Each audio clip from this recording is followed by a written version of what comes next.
Hello friends, welcome to சமையல் dress.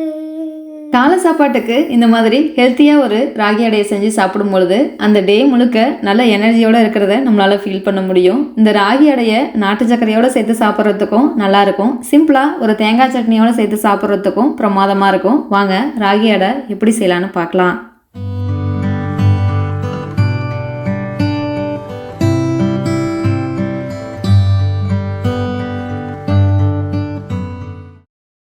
Ragi அடையை ஒரு 15 நிமிஷத்தில் நம்ம செஞ்சு முடிச்சிடலாம். ரொம்ப நேரத்துக்கு பசியை தாங்கும். அதனால் இடையில எந்த ஸ்நாக்கும் எடுக்க தேவையில்லை. ரொம்ப ஹெல்த்தியானது, டேஸ்ட்டும் செம்மையாக இருக்கும். 2 கப்பளவு ராகி மாவுக்கு 1/4 கப்பளவு அரிசி மாவு, தேவையான அளவு உப்பு சேர்த்துட்டு ஒரு தடவை மிக்ஸ் பண்ணி விட்டுருங்க. மாவை மிக்ஸ் பண்ணிவிட்டு பொடியாக நறுக்கின வெங்காயம், 2 பச்சை மிளகாய், கொஞ்சமாக துருவின இஞ்சி சேர்த்துக்கலாம்.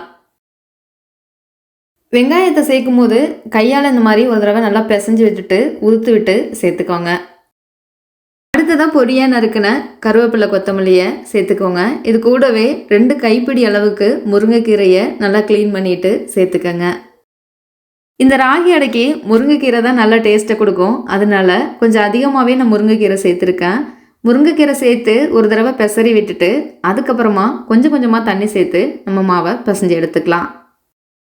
நம்ம எடுத்துக்கிட்ட மாவோட அளவுக்கு 1 கப்பளவு நான் சுடு தண்ணி சேர்த்து மாவு பிசைஞ்சிருக்கேன். பச்சை தண்ணியும் நம்ம சேர்த்து பிசைஞ்சிக்கலாம்.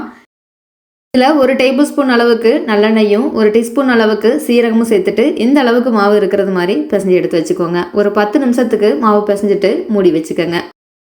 வாழை இலையில் நல்லெண்ணெய் தடவிட்டு அப்படியே நீங்கள் ராகி அடையை தட்டி எடுத்துக்கலாம். நான் பார்ச்மெண்ட் பேப்பரில் தட்டி எடுத்திருக்கேன். கையில் கொஞ்சமாக நல்லெண்ணெய் தொட்டுக்கிட்டு அப்படியே இப்படி பரப்பி விட்டிங்கன்னா போதும், ஈஸியாக இலகி அழகாக வந்துடும். இடையில எதுவும் வெடிப்பு விழுந்துச்சுன்னா தண்ணி பத்தலை, கொஞ்சமாக தண்ணி சேர்த்து மாவை பிசைஞ்சு எடுத்துக்கோங்க. கல் சூடானதும் நல்லெண்ணெய் தடவிக்கங்க. இந்த அடைக்கு ஃபுல்லாகவே நல்லெண்ணெய் தான் பயன்படுத்தணும். பார்ச்மெண்ட் பேப்பரை இப்படி லேசாக பிரித்து எடுத்திங்கன்னா போதும், வந்துடும். சென்டரில் கொஞ்சமாக நல்லெண்ணெய் சேர்த்துக்கோங்க. அப்போ தான் ட்ரை ஆகாமல் இருக்கும். இந்த பக்கம் ஒரு 5 நிமிஷம், அந்த பக்கம் 5 நிமிஷம் ஸ்லோவாக குக் பண்ணி நாட்டு சக்கரை அப்படி இல்லைன்னா தேங்காய் சட்னியோடு சேர்த்து சாப்பிட்டு பாருங்கள், செம்மையாக இருக்கும். இதே மாதிரி நீங்களும் ட்ரை பண்ணிவிட்டு எப்படி வந்துச்சுன்னு கமெண்ட்டில் சொல்லுங்கள். வீடியோ பிடிச்சிருந்தா வீடியோக்கு ஒரு லைக் பண்ணுங்கள். வீடியோவை ஃப்ரெண்ட்ஸ் அண்ட் ஃபேமிலிக்கு ஷேர் பண்ணுங்கள். ஹெல்த்தி அண்ட் சிம்பிள் ரெசிபிக்கு சப்ஸ்கிரைப் சமையல் ட்ரெஸ்.